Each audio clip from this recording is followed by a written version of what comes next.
ચાલો આજે એક સફર પર નીકળીએ, એક એવી સફર જે આપણને હજારો વર્ષ પાછળ સિંધુ ખીણની સભ્યતાના એક ધમધમતા શહેરમાં લઈ જશે. આ શહેરનું નામ છે લોથલ. પણ આ માત્ર એક પ્રાચીન શહેરની વાર્તા નથી, આ તો એ સમયના લોકોની બુદ્ધિમત્તા અને એન્જિનિયરિંગ કૌશલ્યની એક એવી ગાથા છે જે આજે પણ આપણને આશ્ચર્યમાં મૂકી દે છે.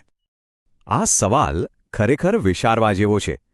કલ્પના કરો, એ જમાનામાં નહોતા કોઈ કંપાસ, નહોતા કોઈ સેટેલાઇટ કે નહોતા આજના જેવા મોટા જહાજો. તો પછી કેવી રીતે એક આખી સભ્યતા વિશાળ સમુદ્રને પાર કરીને દુનિયા સાથે વેપાર કરી શકી?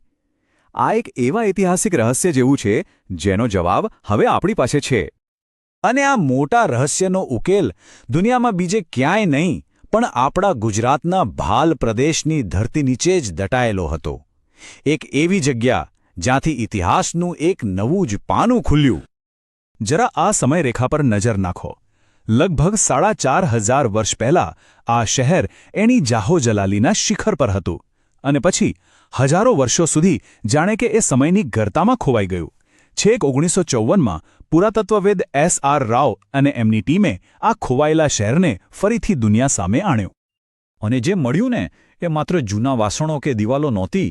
અહીંયા એવું કંઈક સામે આવ્યું જેણે પ્રાચીન દુનિયા, ખાસ કરીને એમના દરિયાઈ વેપાર અને એન્જિનિયરિંગ વિશેની આપણી આખી સમજને જ બદલી નાખી. હવે આગળ વધીએ એ પહેલાં આ ડોકયાર્ડ શું છે એ સમજી લઈએ. એકદમ સરળ ભાષામાં કહીએ તો આ એક માનવસર્જિત તળાવ જેવી જગ્યા છે જ્યાં જહાજોને સુરક્ષિત રીતે ઊભા રાખી શકાય છે. અહીં માલસામાન ચઢાવી અને ઉતારી શકાય છે. અને એની સૌથી ખાસ વાત એ છે કે એમાં પાણીના લેવલને કંટ્રોલ કરી શકાય છે. તો લોથલમાં શું મળ્યું?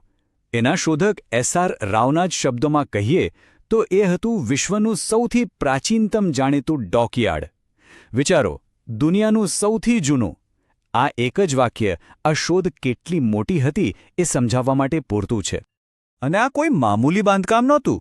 આ તો કાંસ્ય યુગની એન્જિનિયરિંગનો એક અદ્ભુત નમૂનો હતો. ભઠ્ઠીમાં પકવેલી મજબૂત ઈંટોથી બનેલું એક વિશાળ લંબચોરસ તળાવ. એને એટલી હોશિયારીથી બનાવ્યું હતું કે સીધું જ નદીના પ્રવાહ સાથે જોડાયેલું હતું.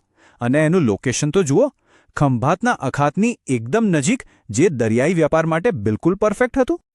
પણ સૌથી મોટો સવાલ એ હતો કે આટલા મોટા ડોકયાર્ડમાં પાણીનું લેવલ કઈ રીતે જાળવવામાં આવતું હશે? તો એનો જવાબ હતો પ્રકૃતિની શક્તિનો અદ્ભુત ઉપયોગ. લોથલના લોકોએ દરિયાની ભરતી ઓટને બરાબર સમજી હતી અને એનો જ ઉપયોગ એમણે પોતાની એન્જિનિયરિંગમાં કર્યો.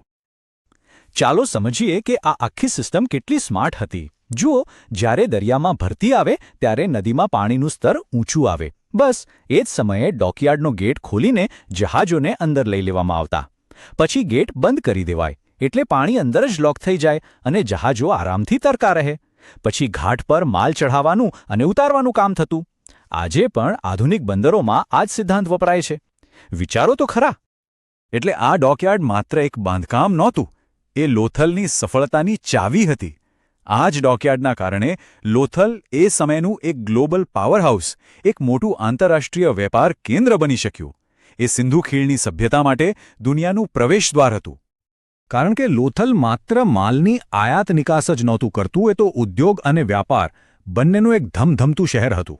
એટલે કે અહીં માલ બનતો પણ હતો અને અહીંથી જ દુનિયાભરમાં વેચાતો પણ હતો. અને જો ઉદ્યોગની વાત કરીએ તો લોથલનું એક નામ હતું મણકા બનાવટમાં. અહીંથી મળેલા પુરાવા સાબિત કરે છે કે મણકા બનાવવાનો ઉદ્યોગ એમનો નંબર 1 નિકાસ ઉદ્યોગ હતો. અહીંના બનાવેલા મણકા દુનિયાભરમાં પ્રખ્યાત હતા. તો ચાલો એક નજર નાખીએ કે લોથલના વેપારમાં શું શું આવતું જતું હતું. અહીંથી મણકા, કપાસ, શંખમાંથી બનેલી વસ્તુઓ અને બીજી હસ્તકલાની ચીજો નિકાસ થતી. અને બદલામાં તાંબુ અને ટીન જેવી કાચી ધાતુઓ, કિંમતી પથ્થરો અને લાકડા જેવી વસ્તુઓ આયાત કરવામાં આવતી. એકદમ વ્યવસ્થિત અર્થતંત્ર હતું. અને એમનો વેપાર પણ 2 સ્તર પર ચાલતો હતો. એક તો આંતરિક વેપાર, જે પંજાબ, રાજસ્થાન અને સૌરાષ્ટ્ર જેવા વિસ્તારો સુધી ફેલાયેલો હતો. અને બીજો હતો વિદેશી વેપાર, જે વિશાળ સમુદ્રો પાર કરીને દૂર દૂરની સભ્યતાઓ સુધી પહોંચતો હતો. અને એમના વિદેશી પાર્ટનર્સનું લિસ્ટ તો જુઓ. આ કોઈ નાની વાત નથી. એ સમયની સૌથી વિકસિત ગણાતી મેસોપોટેમિયાની સભ્યતા સુધી લોથલનો માલ પહોંચતો હતો. એટલું જ નહીં, પર્શિયન ગલ્ફ અને મધ્ય એશિયા સાથે પણ એમના ગાઢ વ્યાપારી સંબંધો હતા. આપણે વાત કરી રહ્યા છીએ કાંસ્ય યુગના ગ્લોબલાઇઝેશનની. હવે આટલો મોટો અને જટિલ વેપાર શું એમનેમ જ ચાલતો હશે? બિલકુલ નહીં. આ આખી સિસ્ટમ ખૂબ જ વ્યવસ્થિત અને કદાચ રાજ્ય દ્વારા નિયંત્રિત હતી.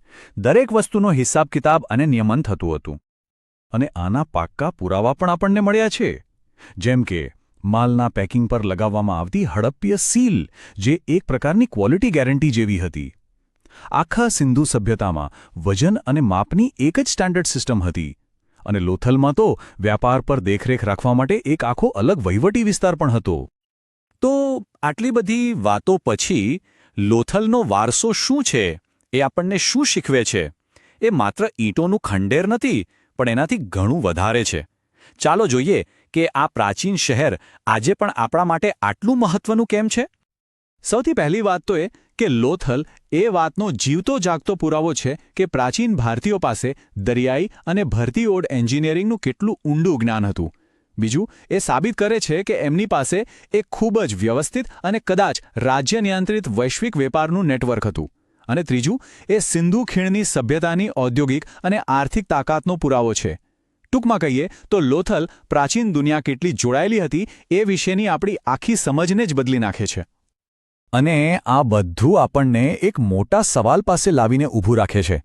જો હજારો વર્ષો પહેલાંના લોકો પાસે આટલી અદ્ભુત જાણકારી અને કૌશલ્ય હતા, તો કલ્પના કરો કે એવું બીજું કેટલુંય જ્ઞાન હશે જે સમયની સાથે ક્યાંક ખોવાઈ ગયું છે અને કદાચ એ આપણી ફરીથી શોધવાની રાહ જોઈ રહ્યું છે. વિચારવા જેવો સવાલ છે, ખરું ને?